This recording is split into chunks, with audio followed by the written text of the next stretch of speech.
والسلام عليكم ورحمة الله وبركاته، ازيكم عاملين ايه؟ اتمنى يا رب ان كلكم دايما تكونوا بخير.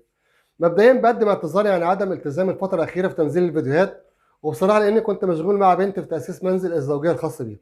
ولكن أوعدكم إن شاء الله بإذن الله تعالى إن إحنا على الأقل مثلا ننزل زي بتاع 5 فيديوهات مثلا في الأسبوع ولا حاجة إن شاء الله بإذن الله تعالى. الحاجة التانية كمان برضو أرجو المعذرة لو إذا كان صوتي مش مظبوط شوية أو مش واضح أوي، لأن بصراحة طالع من دور برد وما زال كمان دور البرد كده معايا. الاهم بقى بصراحه من ده كده كله بقى ناشد كل مشاهدينا على اليوتيوب وكل مشاهدينا على جميع منصات التواصل الاجتماعي، وبناشد كمان برضو كمان اليوتيوبرز ان هم ينوهوا عن ضروره التبرع لمستشفى 57 357. المستشفى دي كده زي ما احنا كلنا عارفين ان هي بتعالج مرض السرطان.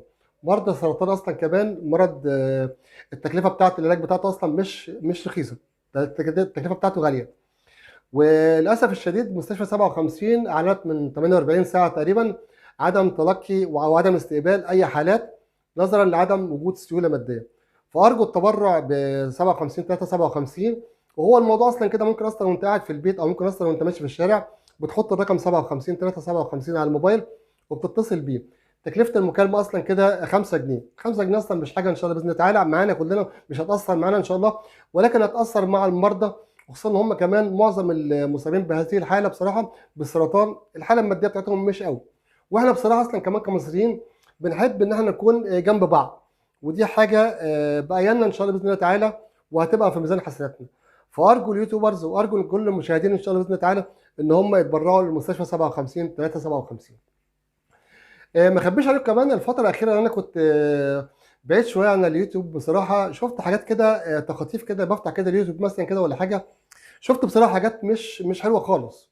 اصعب حاجه بصراحه كانت وحشه جدا، ودي كانت اساءت كمان كانت مساءه جدا لجميع اصلا كل المشاهدين على اليوتيوب.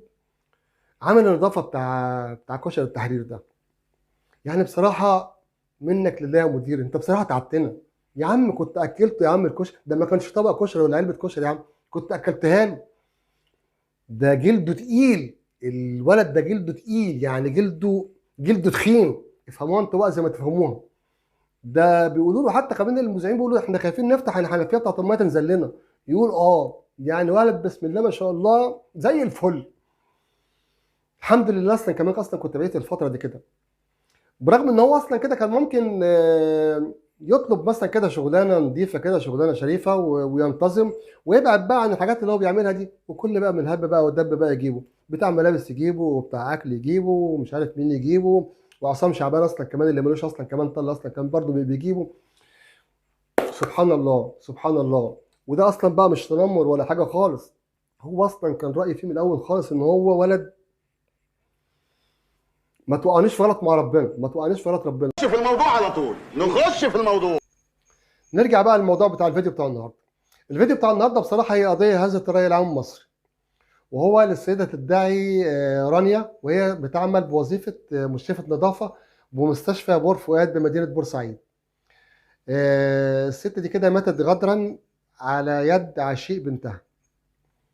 بنتها دي عندها كام سنه؟ بنتها دي عندها 20 سنه، وفي كليه اداب وعلى قدر كبير من الجمال، وهي كانت مخطوبه. طيب عشيقها ده عنده كام سنه؟ عشيقها ده يا فندم عنده 16 سنه. طب يعمل ايه ان شاء الله؟ شغال ايه؟ شغال عامل قمامه، وما يعرفش لا يقرا ولا يكتب. ايوه، ما بيعرفش لا يقرا ولا يكتب وشغال عامل قمامه. وهي اصلا كده البنت طالبه جامعيه وعندها 20 سنه وفي كليه اداب وكانت مخطوبه لحد المفروض ان هو كان اصلا محترم، وكان ظاهر اصلا في هذا اللقاءات اصلا على السوشيال ميديا.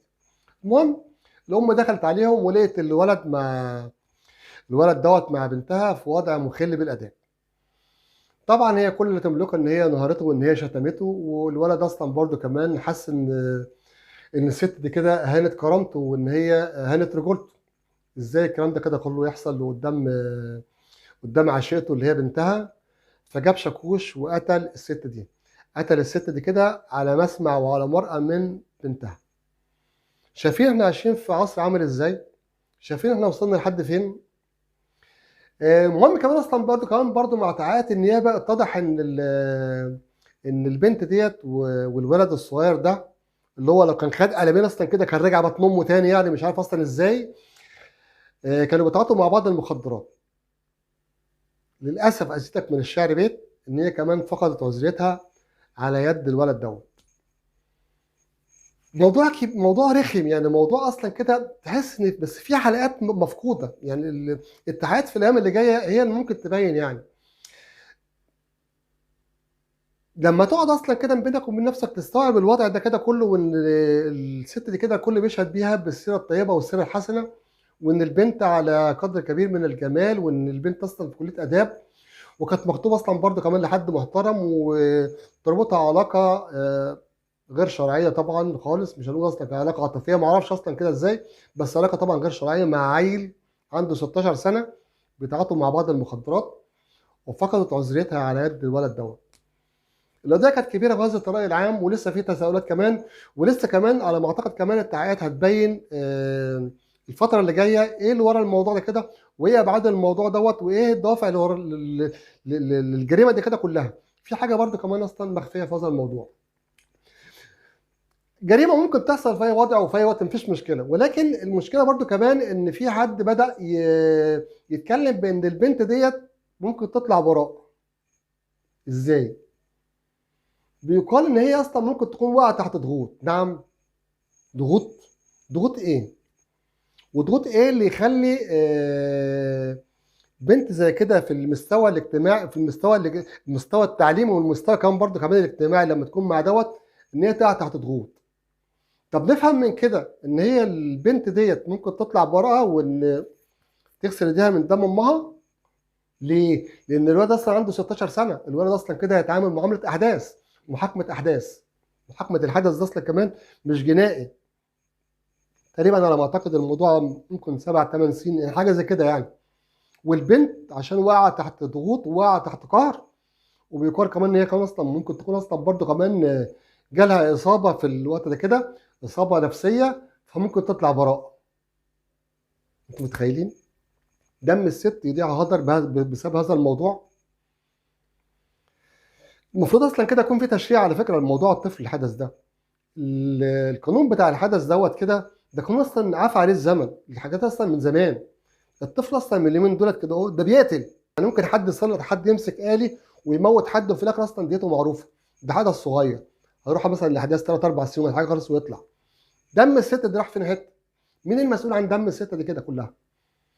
المشكله كمان ان اللي قايم اصلا بالدفاع عن البنت ديت، يعني لما سمعت برضو كمان برضو، يعني لما شفنا برضو كمان على السوشيال ميديا بان هي كانت واحده رئيسه محكمه الاحداث. في حاجه في القانون اصلا يا جماعه مش مظبوطه، في حاجه في القانون مش مظبوطه، في ثغرات في القانون بقت كتير قوي. وبمناسبه برضو كمان القانون والثغرات اللي في القانون، الحاجات دي كلها انا اصلا لا ادعي هذا يعني انا بعيد خالص عن الموضوع ده كده. ولكن كان في برضو كمان، والشيء بالشيء يذكر يعني، حتى كمان كان في الاستاذ مرتضى منصور، وكل شويه يطلع علينا كان يقول انا اصغر مؤلف قانون، وانا كنت وكيل نيابه ومش عارف ايه.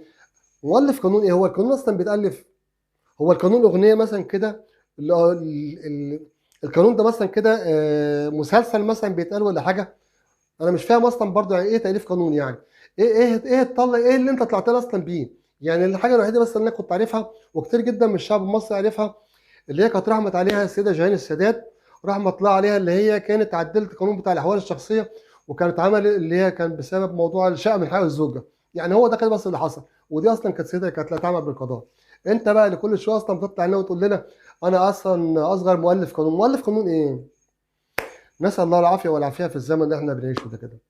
اسف للاطاله، واوعدكم ان شاء الله باذن الله تعالى ان احنا ان شاء الله نتقابل ان شاء الله في فيديوهات تانية قريب. واتمنى لو انت اول مره تشوفني انت تشترك في القناه وتفعل زر الجرس ليصلك كل جديد. والسلام عليكم ورحمه الله وبركاته.